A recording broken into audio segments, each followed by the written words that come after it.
Bonjour, dans cette première vidéo, nous allons apprendre à créer un questionnaire et nous verrons ensuite comment le diffuser à une liste d'élèves. Pour créer un questionnaire, rendez-vous sur la page d'accueil de l'ENT, connectez-vous, puis cliquez sur l'outil formulaire qui se trouve dans l'onglet Services personnels.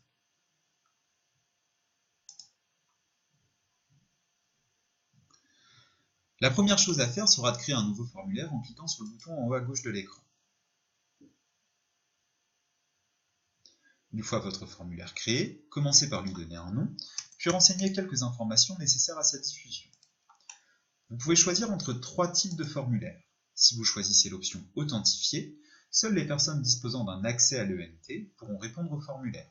Si vous choisissez l'option « Public », n'importe quelle personne disposant de l'URL de votre formulaire pourra y répondre, et ce plusieurs fois.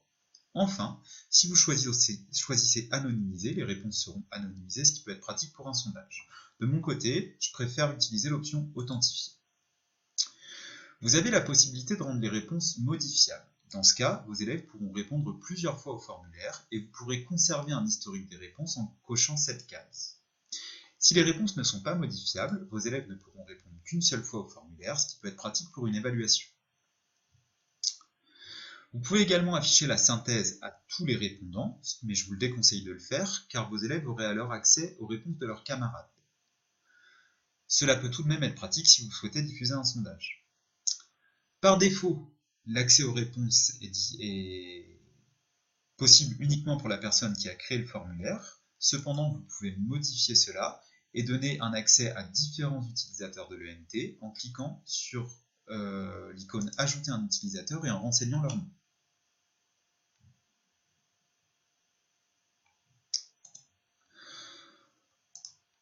Enfin, vous pouvez choisir d'être notifié à chaque nouvelle réponse du formulaire. Dans ce cas-là, dès qu'un élève répondra, vous recevrez un message sur votre messagerie vous indiquant que l'élève a répondu et vous donnant la possibilité d'accéder aux réponses de cet élève. C'est pratique, mais pour une classe de 25 élèves, ça fait beaucoup de messages et c'est vite pénible. Une fois que vous avez renseigné ces informations, il est temps de passer à la création de votre questionnaire. Pour cela, cliquez sur page 1. Pour créer votre questionnaire, vous pourrez ajouter autant de blocs texte et autant de blocs questions que vous le souhaitez. Les blocs texte vous permettront de donner des consignes.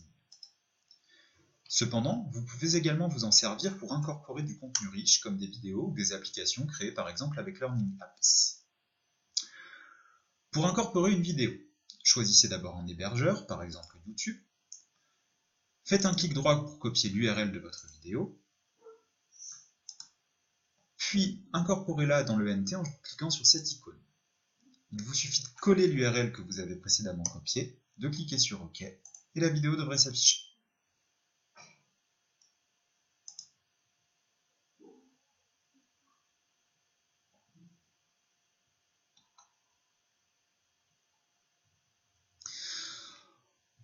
En ce qui concerne les questions, vous pouvez renseigner la consigne et choisir différents types de réponses. La plupart des réponses auxquelles vous avez accès sont pratiques pour des questions du type vrai-faux ou des questions de type QCM. Cependant, en choisissant l'option texte, vous laissez la possibilité à vos élèves de rentrer une réponse libre. Vous pouvez limiter le nombre de caractères si vous le souhaitez.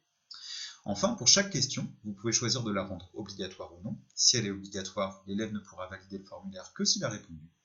Et vous pouvez choisir d'incorporer une ou plusieurs pièces jointes ou de donner une ou plusieurs aides en complétant ce cadre.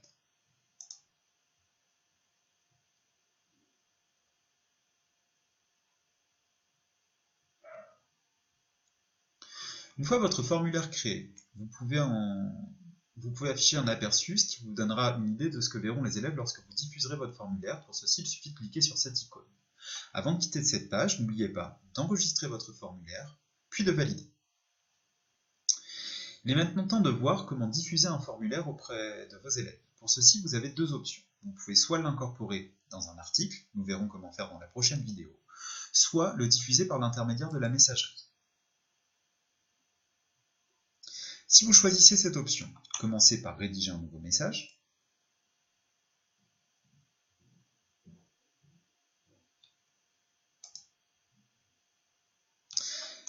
Choisissez les personnes à qui vous souhaitez diffuser votre formulaire à l'aide de l'assistant.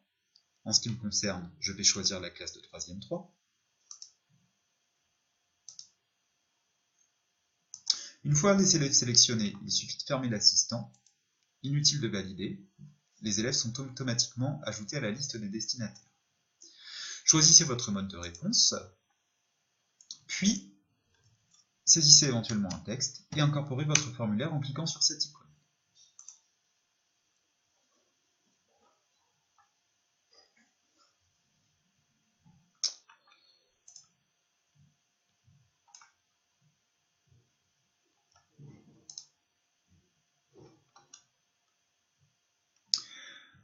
Utilisez la liste déroulante pour choisir le formulaire que vous souhaitez diffuser.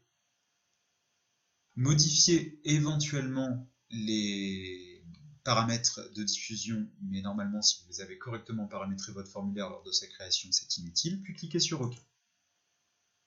Dans le corps de votre message, vous voyez un petit icône formulaire qui apparaît. Lorsque vos élèves recevront le message, à la place de cette icône, ils verront apparaître un lien qui leur permettra d'accéder au formulaire.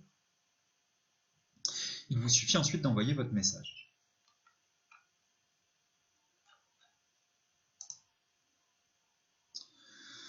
Pour consulter les réponses d'un formulaire, il faut retourner dans Service personnel et Formulaire. Cette fois-ci, cliquez sur Diffusion. Vous voyez alors apparaître la liste de tous les formulaires que vous avez diffusés à vos élèves. Ils sont classés par date. Pour consulter les réponses, choisissez un formulaire, puis cliquez sur cette icône. Sélectionnez ensuite l'onglet Réponses. Les réponses s'affichent, mais elles ne sont pas très lisibles. Pour pouvoir avoir une meilleure visibilité, je vous conseille de choisir toutes les réponses, puis de cliquer sur Export PDF. De cette manière, vous recevrez sur votre messagerie ENT un document PDF qui récapitule toutes les réponses des élèves. Vous pourrez ensuite imprimer chaque réponse, donc chaque questionnaire complété par les élèves, les corriger éventuellement manuellement, puis les rendre lorsque le confinement sera terminé, lorsque les élèves reviendront au collège. Pas de panique si vous ne recevez pas tout de suite le message, cela prend parfois plusieurs minutes. En ce qui me concerne, je ne pense pas encore l'avoir reçu. Non, vous voyez, pas encore. Cela peut prendre du temps, donc pas de panique. J'espère que cette vidéo vous aura aidé. N'hésitez pas à me contacter si vous avez des questions sur la création de formulaires. Je serai également présent au collège.